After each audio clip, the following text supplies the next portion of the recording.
भंडारा गोंदिया जिला वासियों के लिए खुश खबर है। अब आपका मनपसंद channel BS crime India news अब आपके केबल नेटवर्क पर, जी हां, अपने केबल नेटवर्क के एशियन चैनल नंबर 50 पर उपलब्ध है। BS क्राइम इंडिया न्यूज पर खेल, राजनीतिक, क्राइम, साहित्य व अन्य खबरें प्रकाशित की जाती है। हमारे साथ जुड़ने के लिए तथा हमारे चैनल में खबरें, विज्ञापन आदि के लिए संपर्क करें 8669151757 पर।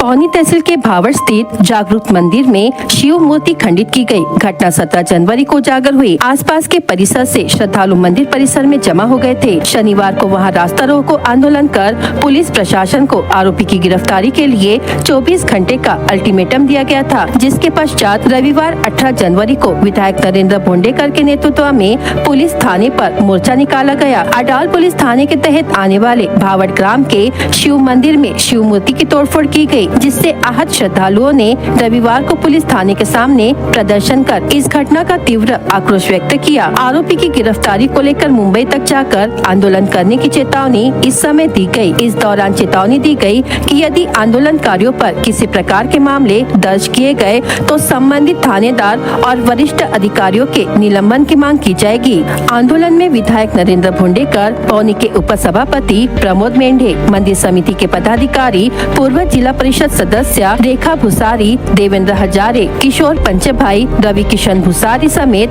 भावड़ क्षेत्र और पौनी तहसील के सामाजिक कार्यकर्ता, पदाधिकारी तथा हजारों की संख्या में महिला पुरुष श्रद्धालु उपस्थित थे। आंदोलन के बाद अडाल पुलिस थाने में अपर पुलिस अधीक्षक नीलेश मोरे की मौजूदगी में विधायक नरेंद्र भोंडेकर के नेतृत्व में शिष्टमंडल की बैठक हुई। इस दौरान विधायक भोंडेकर ने कहा कि पुलिस अधिकारियों द्वारा मंदिर समिति के पदाधिकारियों, आंदोलनकारियों को धमकाया गया, जो लोकतंत्र के खिलाफ है। भोंडेकर ने आरोपी की गिरफ्तारी तक जन आंदोलन जारी रखने की चेतावनी दी है। प्रशासनाकडे मागणी एकच होती की काल जे काही घटना घडली, काल घडली का रात्री घडली असेल बहुतेक, हे सकाळी सगळे गेलेत ट्रस्टीचे लोक पूजा रोजच्या प्रमाणे, तर त्यांना एक वेगळं चित्र तिथे दिसला आणि त्याच्यामुळे त्यांनी, मला वाटते, पोलीस प्रशासनाला कळवला। पोलीस प्रशासन आले, हे लोक सगळे बसले होते, मला त्यांनी बोलवलं। मी पण कारण त्या तिथून माझे सुद्धा भावना जुळलेल्या आहेत, कारण 2009 मध्ये त्याच्या अगोदर दोनदा मूर्तीची विटंबना झाली होती, तोडफोड झाली होती, तर तिसऱ्यांदा मी 2009 मध्ये तिथे मूर्ती स्थापना केली आणि त्याच्या नंतर पासून मी दरवर्षी, हे मला बोलवत असतात, मी दरवर्षी महाशिवरात्रीला जात असतो। जेव्हा मला त्यांनी सांगितलं की भाऊ तिसऱ्यांदा मूर्तीची तोडफोड झालेली आहे, तर आपल्याला यायचं आहे, आम्ही सगळे काम सोडून आम्ही तिथे गेल्यानंतर आम्ही जे बघितले ते एकदम विद्रूप पद्धतीने ते फोडलेलं आहे, डोकं, हात, पाय, असं वाटलं की असं क्रूर माणूस असेल कोणतरी, जो असा कोणत्याही धर्माची मूर्ती तोडणं म्हणजे हे चुकीचं आहे। प्रत्येकाची आस्था जोडलेली असतात आणि ते महाकालाची, शिवजीची मूर्ती तोडलं। त्याच्यानंतर जे झालं, हे लोकांची मागणी एकच होती का सगळ्यांनी का जो कोणी आरोपी असेल त्याला अटक करा आणि आम्ही बाकी नवीन मूर्ती वगैरे लावू।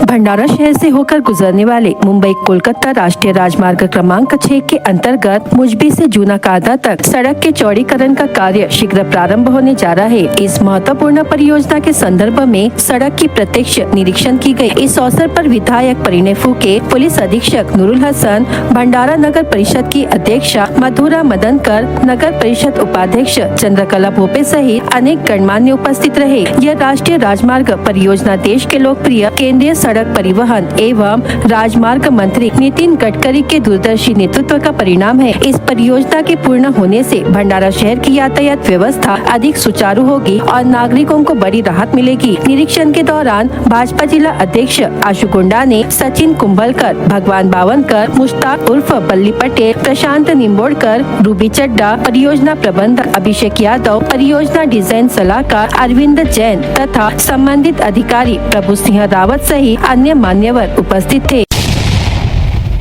भंडारा गोंदिया लोकसभा क्षेत्र के सांसद डॉक्टर प्रशांत पडोले कबड्डी के मैदान में उतरते नजर आए। भिलेवाड़ा में आयोजित जलसा कार्यक्रम के अवसर पर विभिन्न खेल प्रतियोगिताओं का आयोजन किया गया था। इसी के तहत आयोजित भव्य कबड्डी प्रतियोगिता में सांसद डॉक्टर प्रशांत पडोले प्रमुख अतिथि के रूप में उपस्थित थे। उद्घाटन समारोह के दौरान कबड्डी का आकर्षण सांसद स्वयं को रोक नहीं सके और वे खुद मैदान में उतरकर कबड्डी खेलते दिखाई दिए। उन्होंने खिलाड़ियों के साथ खेल का आनंद लिया और उनका उत्साह बढ़ाया। सांसद की इस खिलाड़ी भावना को देखकर मैदान में मौजूद खिलाड़ियों और दर्शकों में खासा जोश देखने को मिला। सांसद पडोले की इस खेल प्रेमी और उत्साही पहल की उपस्थित जनों ने सराहना की। कार्यक्रम के माध्यम से ग्रामीण स्तर पर खेलों को बढ़ावा देने का संदेश भी दिया गया।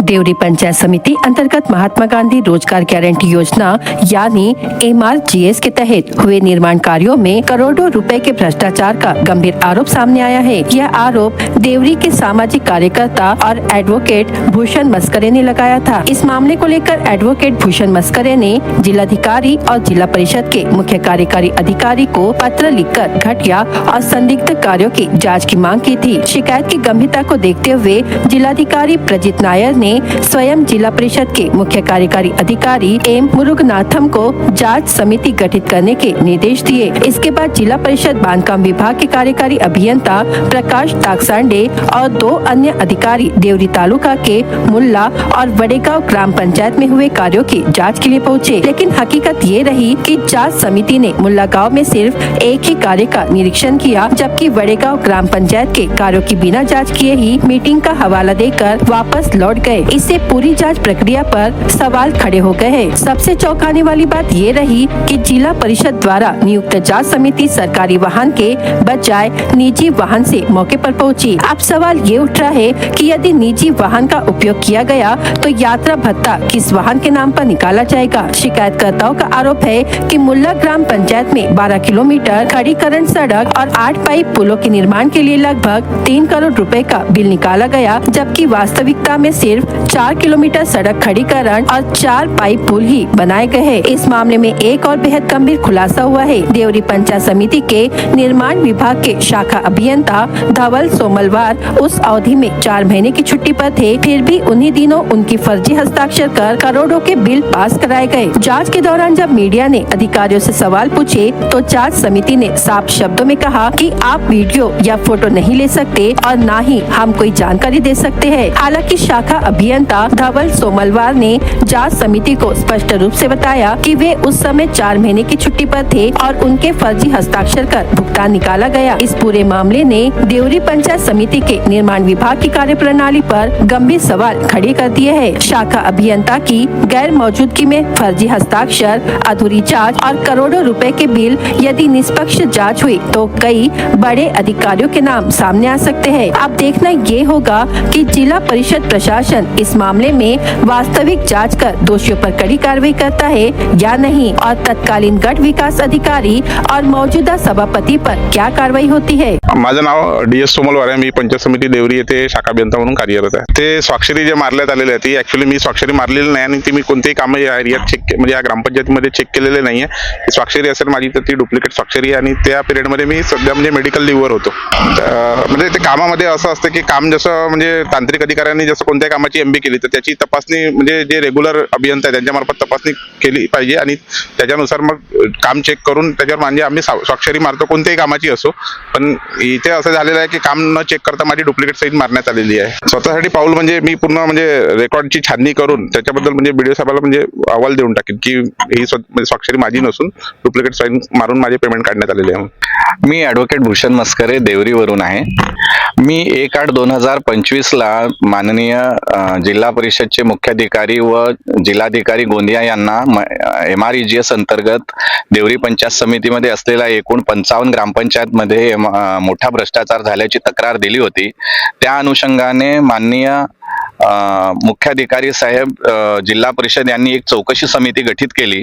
त्या चौकशी समितीचा आज वडेगाव ग्रामपंचायत व मुल्ला ग्रामपंचायत अंतर्गत चौकशीचा पत्र मला प्राप्त झाला होता व त्या अनुषंगाने मी आज इथे मुल्ला ग्रामपंचायतला उपस्थित होतो। चौकशी समितीला कुठे मीटिंग मध्ये जायचं असल्याचं कारण सांगून त्यांनी फक्त मुल्ला ग्रामपंचायत अंतर्गत खडी करण्याचा एका रस्त्याची चौकशी मौक्यावर येऊन व दस्तऐवजांची चौकशी ग्रामपंचायत इथे केली आणि त्या कारणाने त्यांनी आज चौकशी अर्धवट केली असं त्यांनी मला सांगितलं। मी वेळोवेळी तक्रार केल्यानंतर सोशल मीडिया आणि काय म्हणतात समाचार पत्रांच्या माध्यमातून व स्वतःच्या पत्राच्या माध्यमातून अधिकाऱ्यांना हे कळवलं होतं की जे SD सोमलवार जे सेक्शन इंजिनियर पंचायत समिती आहेत त्या काळाला ते मेडिकल लिव्हर होते आणि खूप साऱ्या ज्या इस्टिमेट करण्यात आले पंचायत समिती अंतर्गत अनेक ग्रामपंचायतमध्ये त्या सगळ्या एस्टिमेट्सवर जी तांत्रिक मान्यता असते त्यावर त्यांची मूळ सहीच नाही, तर त्यांच्या नावाचा वापर करून त्यावर खोटी सही करण्यात आली याची जाणीव मी आधीच अधिकाऱ्यांना करून दिलेली होती. आणि जेव्हा की त्यांचं नाव DS सोमलवार आहे, परंतु जे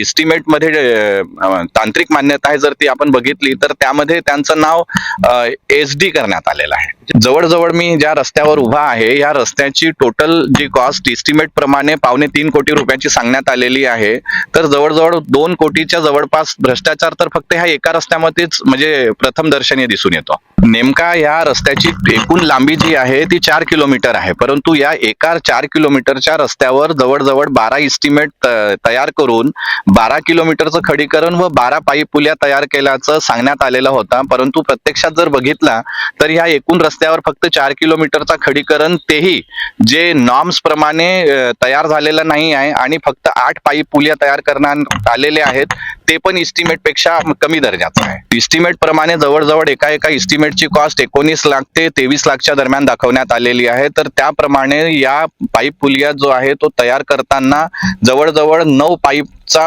वापर व 1.5 मीटरच्या जे प्रोटेक्शन वाला आहे त्याचा वापर करायला पाहिजे होता, परंतु आपण जर प्रत्यक्षात बघितला तर फक्त 600 mm च्या 3 पाईप आणि जवळजवळ 1 ते 1.5 फुटाचं त्याला प्रोटेक्शन वॉल करण्यात आलं आहे, ते सुद्धा त्या क्वालिटी प्रमाणे आणि नॉर्म्स प्रमाणे नाही आहे. अजून पुढच्या वेळेस कधी चौकशी होईल याची माहिती ते मला पत्राद्वारे देणार अशी त्यांनी मला माहिती दिली आहे.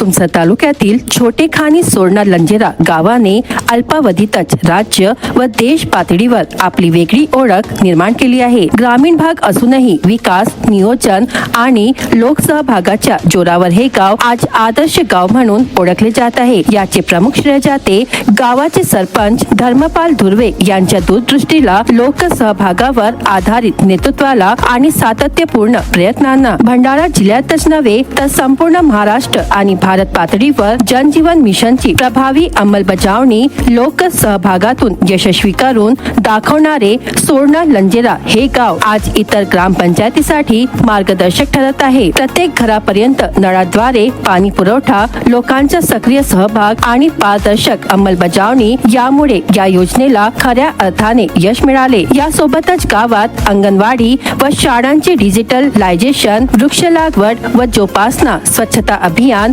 वाचनालय उभारणी तसेच शासनाच्या विविध योजनांची प्रभावी अंमलबजावणी करण्यात आली. या उल्लेखनीय कामगिरीची दखल घेत शासनाकडून गावाला पारितोषिकही प्राप्त झाले आहे. याच यशस्वी कार्याची पावती म्हणून 26 जानेवारी 2026 रोजी दिल्ली येथे होणाऱ्या प्रजासत्ताक दिनाच्या ध्वजारोहण कार्यक्रमासाठी सरपंच धर्मपाल धुर्वे यांना महाराष्ट्रातून विशेष अतिथी म्हणून आमंत्रित करण्यात आले. हा सन्मान केवळ एक व्यक्तीचा नसून संपूर्ण सोरणा लंजेरा गावाच्या लोकसहभागी विकासाचा गौरव आहे.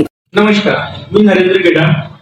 आज आपल्या सोबत आहेत सोरणा गावचे सरपंच धर्मपाल धुर्वे यांची दिल्ली येथील ध्वजारोहण कार्यक्रमासाठी अतिथी म्हणून निवड झालेली आहे.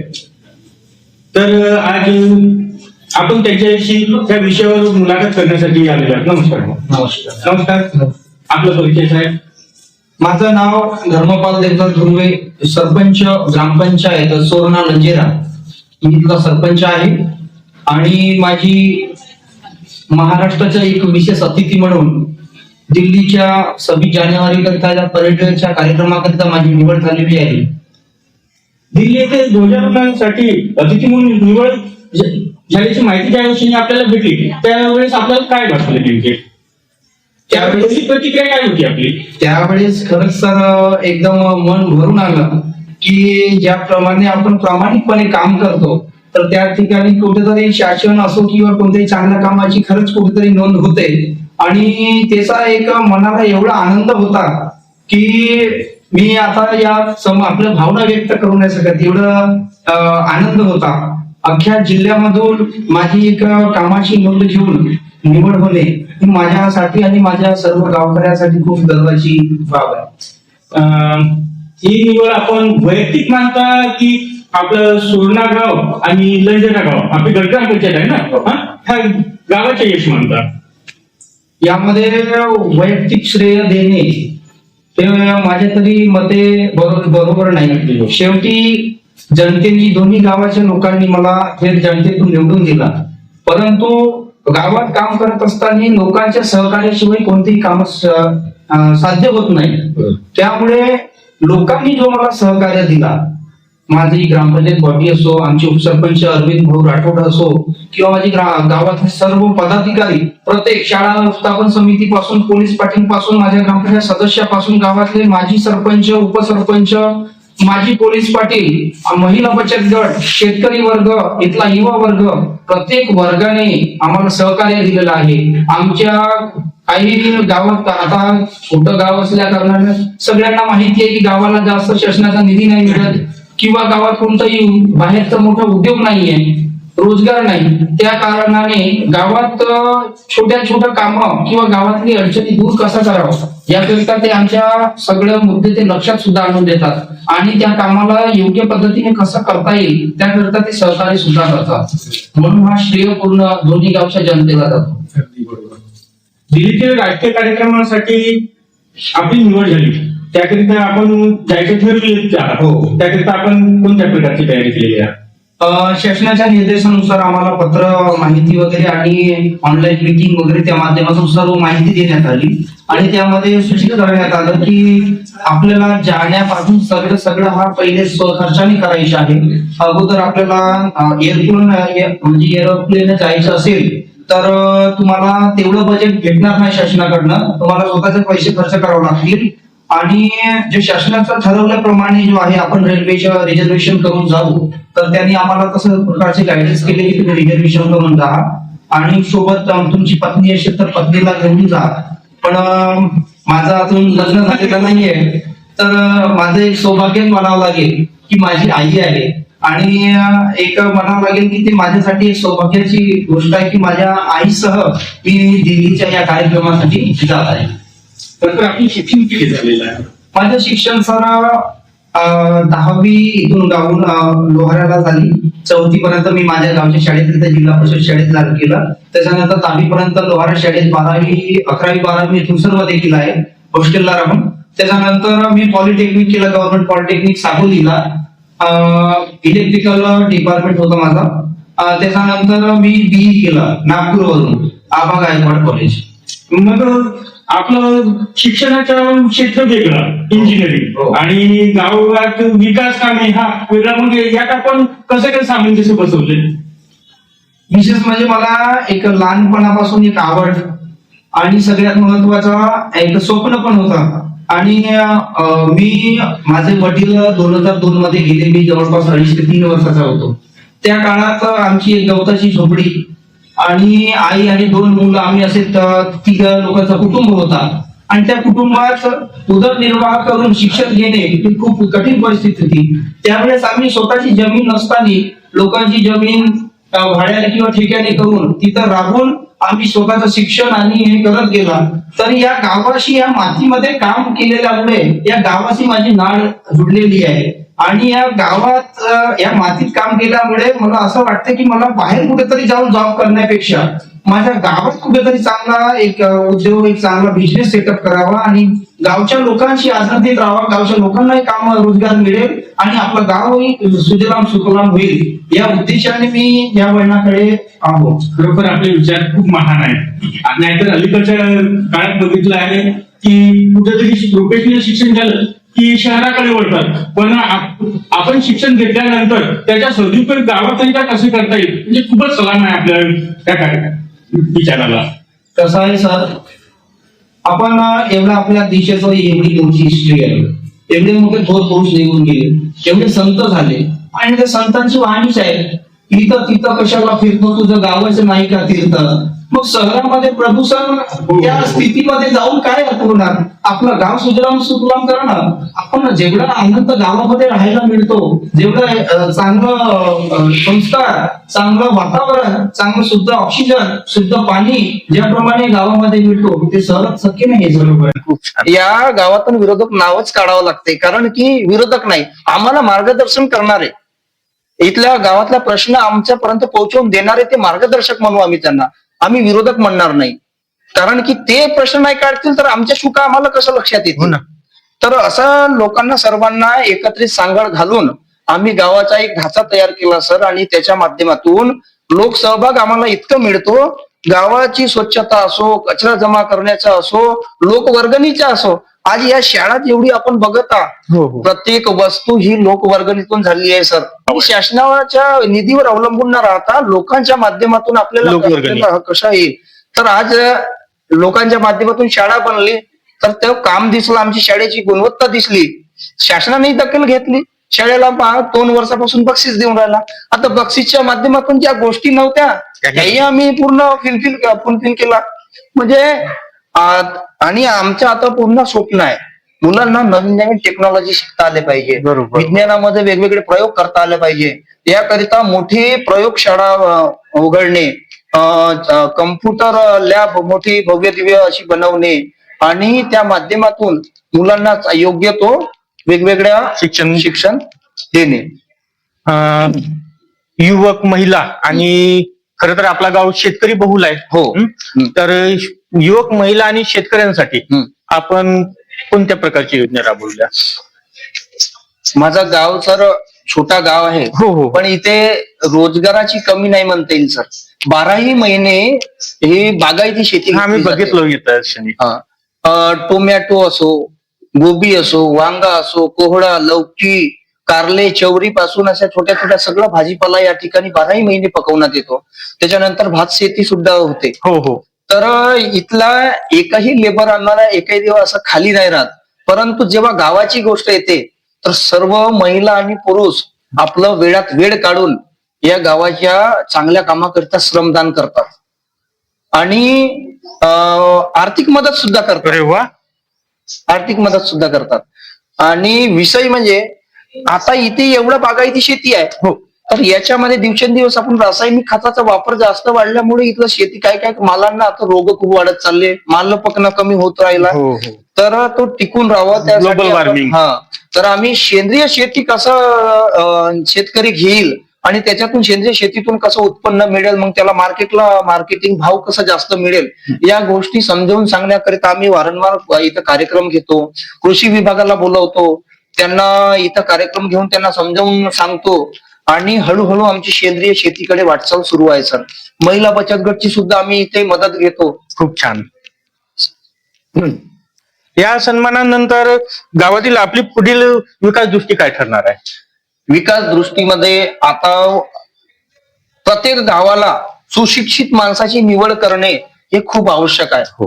दिवसेंदिवस खूप समस्या वाढत चालल्या, तुमच्या आरोग्यापासून, शिक्षणापासून, पाण्यापासून सगळ्या गोष्टीची समस्या वाढत चालली.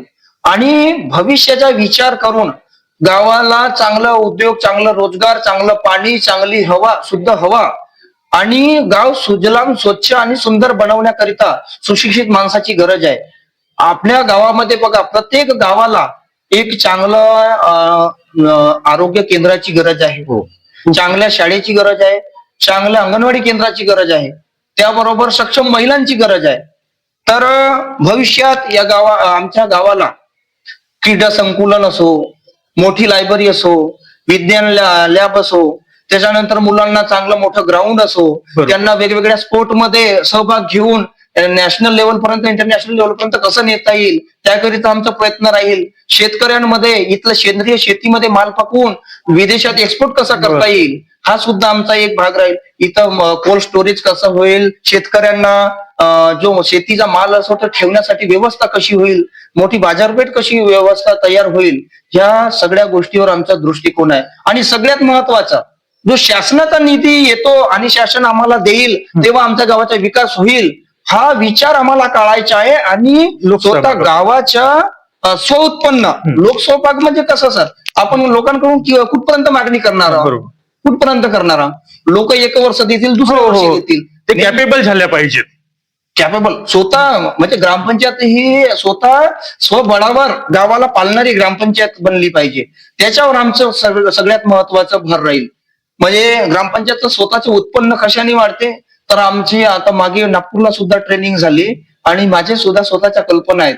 जसं कंपोस्ट खत आहे, गांडूळ खत आहे, सेंद्रिय शेतीचं मी आताच उदाहरण दिलं, त्याला कंपोस्ट खताने आपला गांडूळ खताची गरज आहे. तर गावामध्ये खूप प्रमाणात तणस निघतो, केर कचरा निघतो, याच्यापासून आपण तो गांडूळ खत तयार करून त्याला विकून ग्रामपंचायतला उत्पन्न तयार होईल.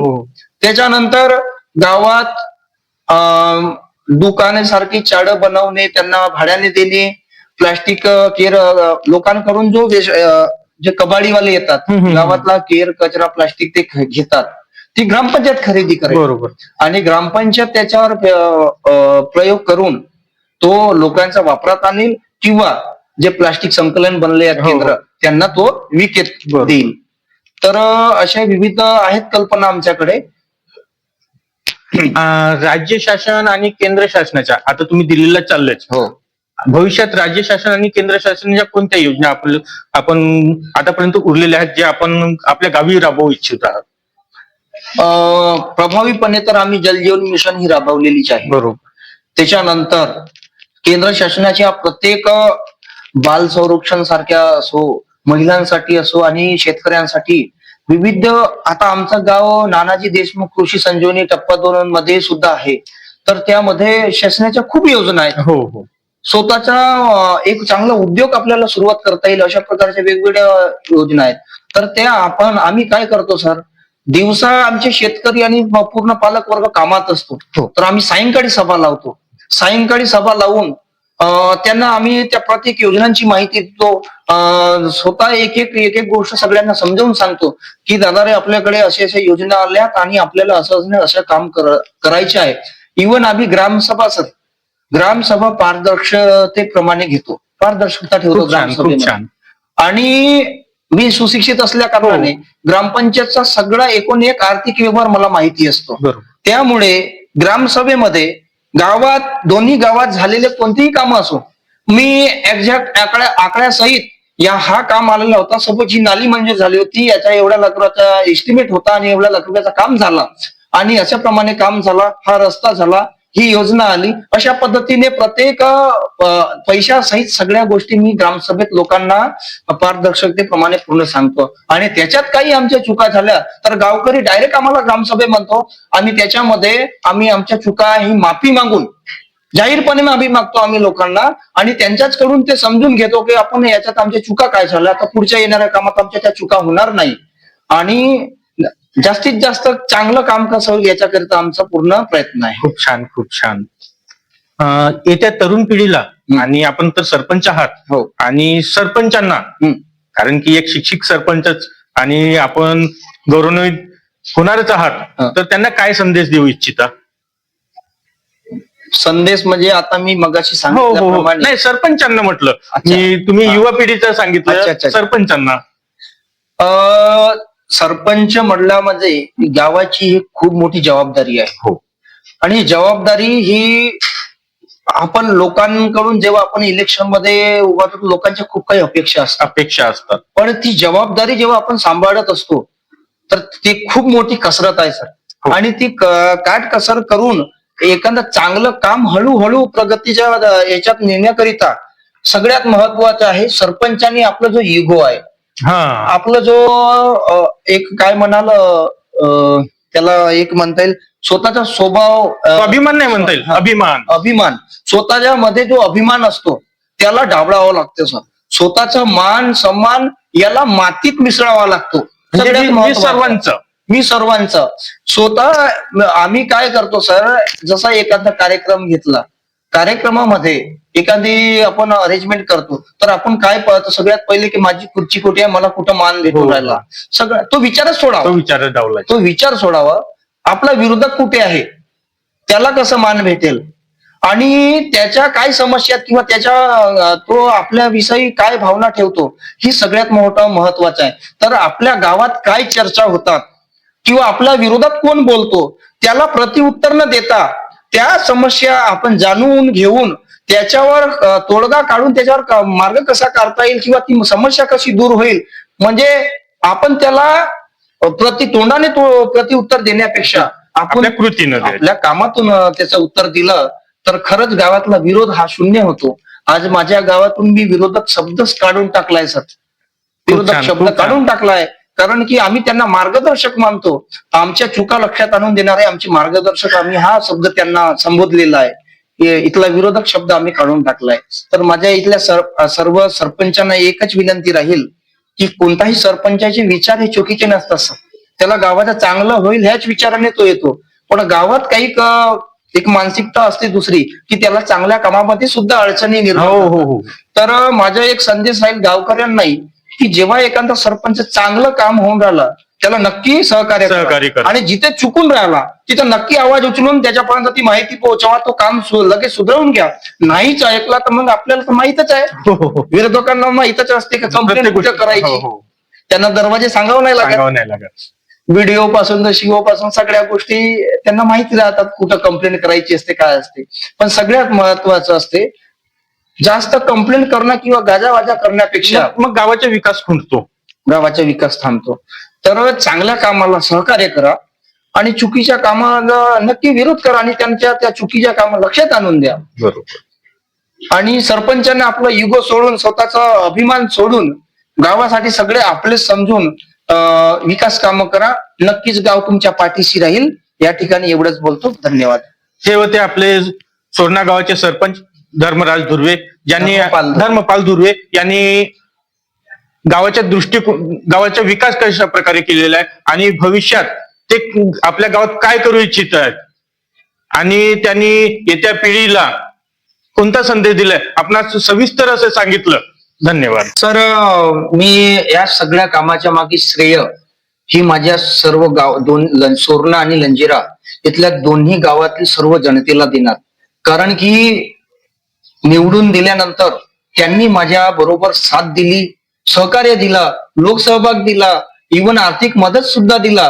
तर सगळ्यात प्रथम या इथली शाळा असो, गावाचं नाव असो, प्रत्येक कामाला श्रेय हा गावकऱ्यांनी दिल्यामुळे हा सर्व गावाचा श्रेय, ह्या एवढ्या सर्व कामाचा श्रेय हा माझ्या सर्व गावातील जनतेला जातो. धन्यवाद. BS क्राइम इंडिया न्यूज आपके सामने पेश कर रहा है भंडारा क्राइम वारदात। हर जुर्म से हम आपको कराएंगे अवगत। आपके अपने चैनल पर रोजाना शाम 7 बजे, तो देखना ना भूलिए क्राइम वारदात। विपरीत दिशा से आ रही 2 मोटरसाइकिलों की आपस में टक्कर हो जाने से 2 लोग घायल हो गए। घायलों के नाम दीपक अरुण निनावे और अनिकेत दीपक निनावे है। घर में कोई ना होने का फायदा उठाकर अज्ञात चोरों ने सेंधमारी कर 57,000 रुपए का माल चोरी कर ले जाने की घटना लाखनी के गांधीनगर क्षेत्र में घटी। तुडमापुर में प्रणय सुधीर राउत उम्र 25 वर्ष ने अपने आंगन में खड़ी मोटरसाइकिल रखी थी, जिस अज्ञात चोर ने चुरा लिया। साकोली पुलिस स्टेशन में मामला दर्ज किया गया है। यात्रियों को ले जा रही एक बस को पिकअप वाहन ने टक्कर मार दी, जिससे बस में सवार यात्री घायल हो गए। पौनी पुलिस स्टेशन में मामला दर्ज किया गया है। राष्ट्रीय महामार्ग पर पौनी की ओर जाने वाले मार्ग पर गिरोला के पास मोटरसाइकिल दुर्घटना में एक वृद्ध महिला गंभीर रूप से घायल होने की घटना घटी। घायल का नाम सुशीला तुकाराम बावनकुले उम्र 65 वर्ष है। बहू द्वारा नल में पाइप न लगाने के मामूली विवाद को लेकर बेटे ने अपने ही पिता पर लकड़ी के डंडे से हमला कर उन्हें घायल करने की घटना बोरगांव में घटी। पौनी पुलिस ने मामला दर्ज किया है। साकोली नागपुर मार्ग पर स्कूटी और कार की टक्कर में 3 लोग गंभीर रूप से घायल होने की घटना घटी। घायलों में रूपाली विकेश गोबाले, सविता शरद समृत और उनका 10 वर्षीय पुत्र शौर्य शामिल है। भंडारा जिला वासियों के लिए खुश खबर है। अब आपका मनपसंद channel BS crime India news अब आपके डायमंड केबल नेटवर्क पर। जी हाँ, अपने डायमंड केबल नेटवर्क के चैनल नंबर 94 पर उपलब्ध है।